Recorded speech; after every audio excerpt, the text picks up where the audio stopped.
Hola chicos, soy Edu y les doy la bienvenida a otra clase de Ciencias Naturales. En la clase de hoy vamos a estar viendo las propiedades intensivas y extensivas de la materia. Por eso te pido que en la carpeta anotes todas aquellas cosas importantes que escuches en este video. Leas bien las páginas del libro y que a la hora de mandar tus actividades resueltas pongas nombre y apellido a las hojas. Porque hay veces donde no sé quién me está mandando las actividades. Así que, sin más preámbulos, arranquemos.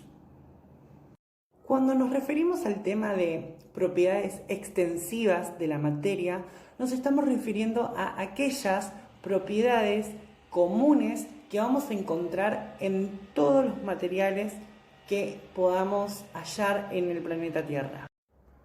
Ahora, ¿cuáles son las propiedades extensivas? Bueno, estas son la masa, el peso y el volumen. A estas tres propiedades las vamos a encontrar en todos los materiales. En cambio, las propiedades intensivas de la materia son propiedades propias, yo diría que como la huella digital de cada material. Por ejemplo, la dureza que un material puede tener va a variar dependiendo de qué material estemos hablando. Por ejemplo, no es lo mismo la dureza que tiene este tarrito que la dureza que tiene este mate. Como se puede ver, este se puede presionar y deformar y este no. Otro ejemplo sería el color. Por ejemplo, este sólido es de color rojo y este sólido es de color gris. La flotabilidad, la densidad y la conductividad térmica y eléctrica que pueden tener los materiales también son propiedades intensivas de la materia. En definitiva, las propiedades intensivas son aquellas que van a ser distintos a los materiales. Yo tengo estas dos mandarinas, esta es dulce y esta salga. Algo muy curioso en las propiedades extensivas y las intensivas de la materia es que algunas de ellas se pueden medir, es decir, que son cuantificables. ¿Qué quiere decir esto? Que yo puedo saber, por ejemplo, cuánta cantidad de materia tengo en esta mandarina o, por ejemplo, el espacio que ocupa esta mandarina. Y eso lo voy a hacer con un sistema de medidas. Al principio, para medir cosas, los egipcios, por ejemplo, utilizaban las manos y los codos. La pulgada, por ejemplo, es una unidad de longitud que proviene de usar como patrón de medida la primer falange del dedo y es aproximadamente una medida de 2,54 centímetros. Pero durante siglos, cada región del mundo utilizó diversos sistemas de medidas para poder medir justamente los objetos que se manipulaban. Por ejemplo, la longitud es medida por el sistema métrico decimal, donde se mide en metros. Por ejemplo, una cuadra mide 100 metros. O el sistema sexagesimal, que mide en centímetros. Esta lapicera, 15 centímetros. Y también existía el sistema anglosajón, que mide en millas, pies o pulgadas.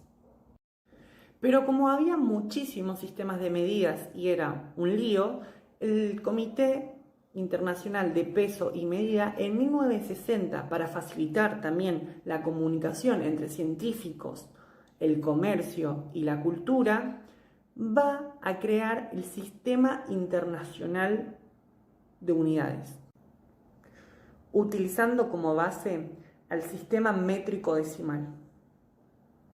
Recordá que las propiedades que pueden medirse se denominan magnitudes y estas magnitudes pueden ser fundamentales o derivadas. Mira el siguiente cuadro. Tenemos las magnitudes como la longitud, la masa, el tiempo y la temperatura. Y cada magnitud tiene una unidad.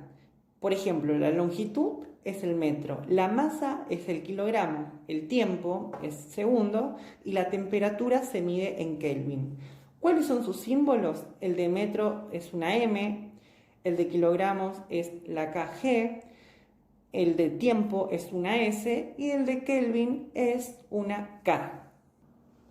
Entonces, cuando voy a la carnicería y pido 3 kilogramos de pollo, de pates mulo, ¿qué tipo de unidad, magnitud y símbolo estoy utilizando?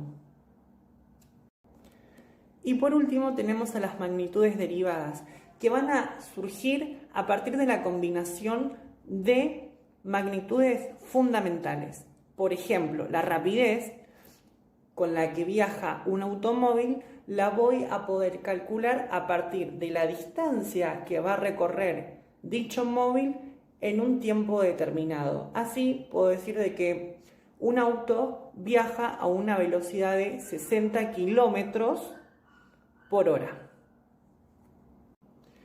Entonces, la masa es la cantidad de materia que tiene un cuerpo en su interior y la puedo medir en gramos o kilogramos.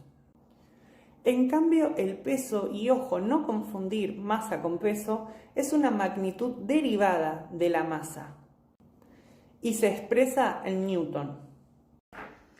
Pero si yo quiero, por ejemplo, conocer el tamaño total de un cuerpo, necesito medir su volumen. Y para eso les voy a presentar a nuestro siguiente amiguito. Esto es un vaso graduado que utilizan tanto hombres y mujeres a la hora de cocinar. Como ven, yo estoy apuntando en la parte líquido. ¿Por qué? Porque quiero saber cuánto es el tamaño que ocupa el agua en ese vaso. Y para lo siguiente voy a realizar esto. Ahí puedo ver que el agua del vaso ocupa un tamaño de 250 centímetros cúbicos. Ese es el volumen que ocupa en ese vaso. Pero, ¿solamente puedo medir el volumen de los líquidos? No, porque fíjate, yo tengo esta mandarina y quiero saber qué volumen ocupa. Entonces, lo que voy a hacer es partir desde el dato que el agua la tengo en una medida de 300 centímetros cúbicos.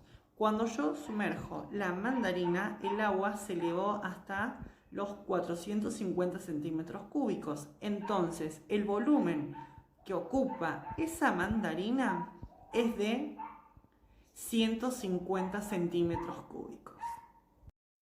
No enloquezcas, te explico la cuenta. Yo tenía 300 centímetros cúbicos, que era el volumen del agua. Ahora, cuando sumerjo la mandarina, ese volumen se va a elevar a 450. Ese volumen total, que es 450, tengo el volumen del agua y el volumen de la mandarina. Para saber cuánto volumen ocupa la mandarina, tengo que hacer una resta. A 450 le resto 300 y me da 150. Ese 150 es el verdadero volumen que ocupa la mandarina.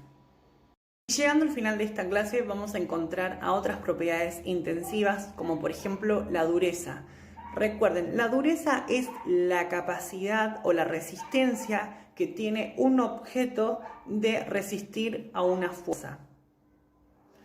Y por último tenemos como propiedad intensiva a la conductividad eléctrica y térmica. Por ejemplo, hay materiales que sirven como aislante.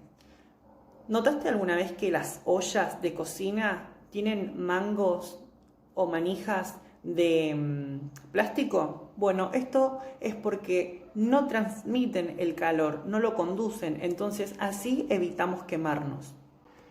Y los recubrimientos de plástico que tienen los cables de electricidad evitan que nosotros nos electrocutemos. Los materiales conductores, por el contrario, conducen tanto el calor como la electricidad, y estos son los metales. Hasta acá con la clase del día de hoy. Espero que les haya gustado, que se haya entendido. Cualquier cosa me consultan.